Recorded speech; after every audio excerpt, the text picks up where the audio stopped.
Hey guys, how's it going? Late May now. Thought I'd show you my tropical, or soon to be tropical bed, ornamental tropical bed at my allotment.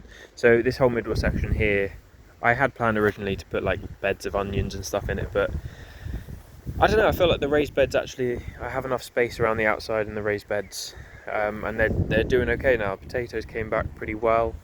Tomatoes, which were really not looking good, I don't know if it was the peat-free compost that I put them in originally. Some of them, they're not brilliant, some of them are okay, but they're doing pretty well, and I've been quite religious in taking off the lower leaves and pinching out the side shoots, because I do not want to get blight like I did last year, which I basically left the tomatoes to get in a bit of a tangle, and that is conducive to blight. So anyway, no, I wasn't going to talk about tomatoes, but tropical bed. Back in April, late April, that we did have a light frost, and it killed off the top growth of a few of the plants that I had in, especially the Musa, dwarf Cavendish, banana, and they're just starting to come back now. Although that one's just a stump because the snails have been eating the new leaves. But yeah, they're coming back. And today I planted a new plant. I'm hoping that I should have hardened it off really, but I'm hoping that it'll be okay. And it's this canna. It's called Canna musifolia grande, and it's meant to be quite a fast grower. So I'm quite excited to see what this guy does. I'm hoping that, give it a month and a half.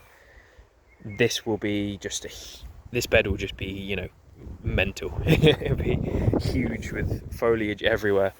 That's the plan, and it will cover up the ground as well, which will keep weeds down. So really excited for this guy. I have put some organic slug pellets around the outside because the slugs just eat everything. They've been eating bananas, figs, onions, potatoes, beans especially. Even the tomatoes, they've just been eating them. I'm just like, you're not even meant to like onions and tomatoes. But so yeah, I have resorted to organic slug pellets. I don't usually like to use, well, I don't think I've ever used a pesticide before, but it isn't harmful to wildlife like hedgehogs and birds and foxes and whatever. Sorry, someone drove past. It isn't harmful to wildlife, and it isn't harmful to, well, anything really, apart from slugs and snails. I'm hoping that it just acts as a deterrent, and that the slugs are not going to kill loads of slugs. I hope they just avoid it.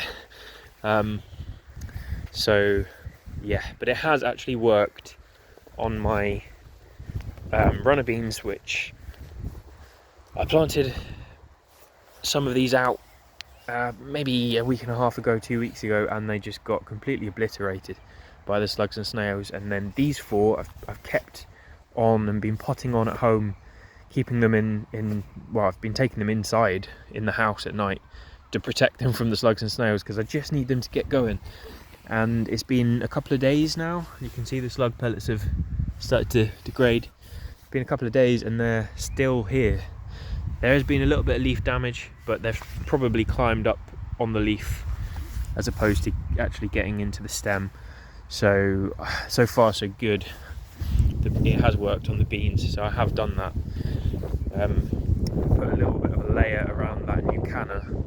I've also planted out today some dahlias, which is really cool because, like I said in previous videos, none of my dahlias came back up this year, and I had quite a lot of dahlias last year. None of them came back up, and I suspected that it wasn't that none of them survived, it was more that the slugs and snails were getting to them before they could grow sufficiently. And that was the case, because I dug in a few areas around the allotment and I found a few of my dahlias, and the tubers were massive as well, which I was really surprised about.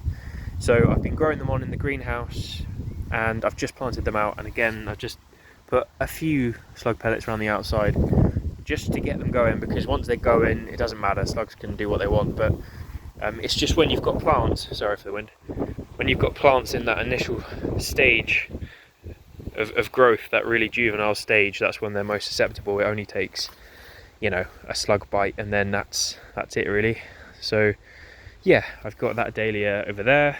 I've got this dahlia called Wishes and Dreams.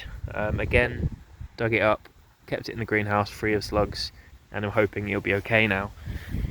I'll just show you the other plants just in case I haven't mentioned them or you're interested. So I bought this salvia. This is called Cherry Lips. It's closely related to the popular Hot Lips variety, and it should go purple and white after the first few flushes of flowers. That's hard to say. First few flushes of flowers. Yeah, so and just gives a slight tropical edge, you know. It's really lovely colour flowers. I've also planted geums around in here, which will be slightly orange flowers. I mean, this isn't going to be colour coordinated by any means. This is going to be quite a wild assembly of various different plants. I've also got my hardy gingers, and it's interesting because you can see the ginger root or the rhizome. It might be a corm actually, I'm not sure which one it is. But yeah, hardy ginger. This is Hedychium gardneranium, something like that. And I'm going to try and grow true edible ginger at home, which is Zingiber officinalis or officinal. Whoops, but that'll need a greenhouse. So yeah, and then these are dwarf Cavendish. Put a random few strawberries in just because I had them, and I thought, why not? Gonna have sweet peas climbing up this. I've planted them, but I just need them to start climbing themselves. That's the canna again. This is Musa Baju, so hardy Japanese fibre banana. And again, this got killed by the late frost. Even though this has been in the ground since last year, I didn't dig it up.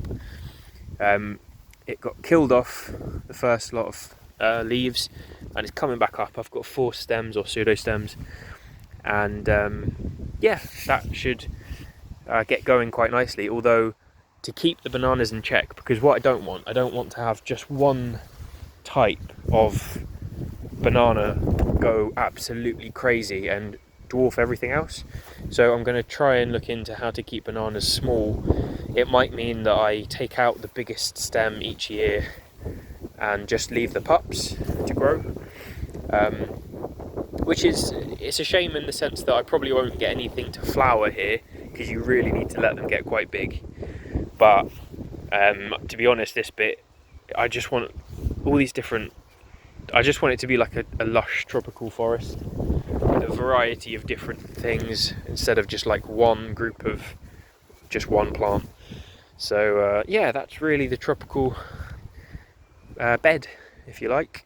Tropical-ish bed. Some potatoes there, not very tropical, but yeah, there we go. And I won't do it, you know, I won't show you everything else, but it's all doing all right. Cabbage is doing okay. Onions, I may have revived them by netting them. They may be coming back to life, which is good. And then obviously all the figs and stuff, which I won't get into now. But yeah, anyway, I'm hoping, give this a month, and this will be really nice and lush. So let's wait and see. Thanks for watching, guys. Lots of love, lots of peace. Speak to you soon.